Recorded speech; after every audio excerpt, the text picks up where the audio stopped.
নমস্কার বন্ধুরা, আজকে আমি আপনাদের সামনে বিপত্তারিণীর ব্রতকথাটি বলছি। আষাঢ় মাসের রথযাত্রার পর যে শনি কিংবা মঙ্গলবার পড়বে সেই দিনে এই ব্রত পালন করতে হয়। ব্রতের আগের দিন ব্রতী দিনের বেলায় হবিষ্যি অথবা নিরামিষ ভোজন এবং রাতে দুধ মিষ্টি খেয়ে থাকবে। যে এই ব্রত পালন করবে সংসারে তার কোনো বিপদ আপদ থাকবে না। সকল বিপদ হতে মা বিপত্তারিণী উদ্ধার করবেন।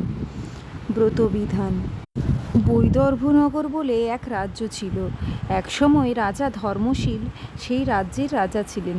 তিনি দান ধ্যান যাগ যজ্ঞ নিয়ে থাকতেন এবং প্রজাকে পুত্রের ন্যায় পালন করতেন।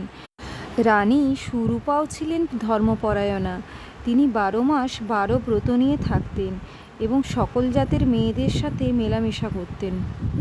এই মেলামেশার ফলে এক চামার বউয়ের সাথে রানীর খুব ভালোবাসা হয়েছিল।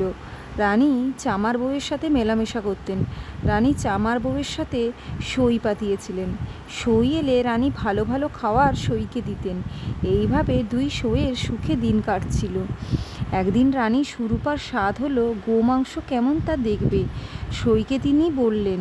চামার বউ রানীকে বারবার নিষেধ করলেন, কিন্তু রানী জেদ ধরে রইলেন যে তাকে দেখাতেই হবে। পরদিন দুপুরবেলায় চামার বউ থালায় চাপা দিয়ে খানিকটা গোমাংস নিয়ে ভয়ে ভয়ে যেমন অন্দরমহলে যাবে, অমনি তা প্রহরীর চোখে পড়ল। প্রহরী তাড়াতাড়ি রাজসভায় গিয়ে রাজাকে সেই কথা বললে। রাজা ধর্মশীল সে কথা শুনে ক্রোধে অন্য প্রহরীকে আদেশ দিলেন এই প্রহরীকে বেঁধে রাখতে।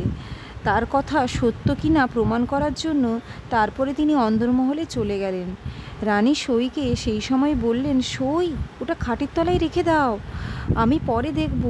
ঠিক সেই সময়ই রাজা রানীর মহলে গিয়ে জিজ্ঞাসা করলেন, সাধ্বী, তোমার সই কী নিয়ে এসেছে, আমাকে দেখাও। রানী সুরূপা হঠাৎ স্বামীকে দেখে ভয়ে চারদিক অন্ধকার দেখলেন। কাতর হয়ে মাটিতে লুটিয়ে মা বিপত্তারিণীকে ডাকতে লাগলেন। রানীর উপরে মার দয়া হলো। তিনি মাছির রূপ ধরে রানীর কানে কানে এসে বললেন, মা, তুই রাজাকে বল, ওতে 14 ফল আছে, আপনি স্নান করে এসে ব্রাহ্মণ সেবায় উৎসর্গ করুন। আমি বিপত্তারিণী দুর্গা, আমার দৃষ্টিতে ওই গোমাংস 14 ফলে রূপান্তরিত হয়েছে, আর তুই আমার ব্রত যাবজ্জীবন পালন করবি। কোনো কালে তোর কোনো বিপদ আপদ হবে না। আমার এই ব্রত তুই পৃথিবীতে প্রচার করবি। এই ব্রত যে রমণী পালন করবে সে সংসারে অতুল সুখের অধিকারিণী হবে আর দেহান্তে আমার চরণে স্থান পাবে।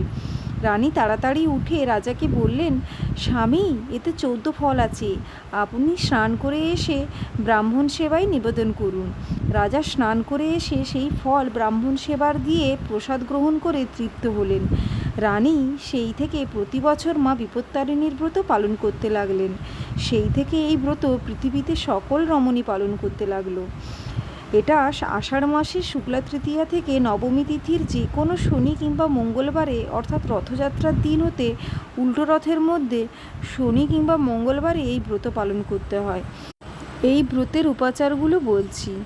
ঘট, আম্রপল্লব, একটি নৈবেদ্যি, ভুজ্জি, 14 প্রকার ফুল, 14 প্রকারের ফল ছাড়িয়ে সব দুফালি করে কেটে নিতে হবে। একটি নতুন চুবড়িতে 14টি অখণ্ড কাঁঠালি কলা, 14 গাছি একত্রে পাকানো সুতো, 14টি পান, 14টি সুপরি, চুন, খয়ের, ময়দা, ঘি বিধান অনুযায়ী পুরোহিত দ্বারা পুজো করাতে হবে এবং বামুনকে কাটা ফলের অর্ধেক দক্ষিণাসহ দিতে হবে।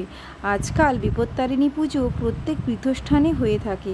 সেখানেও পুজো দিয়ে লাল সুতোর ডোর হাতে বেঁধে এবং ব্রতকথা শেষে পড়ে ব্রতীকে চিঁড়ে, দই, ফল সহযোগে আহার করতে হয়। ইতি বিপত্তারিণী ব্রতকথা সমাপ্ত।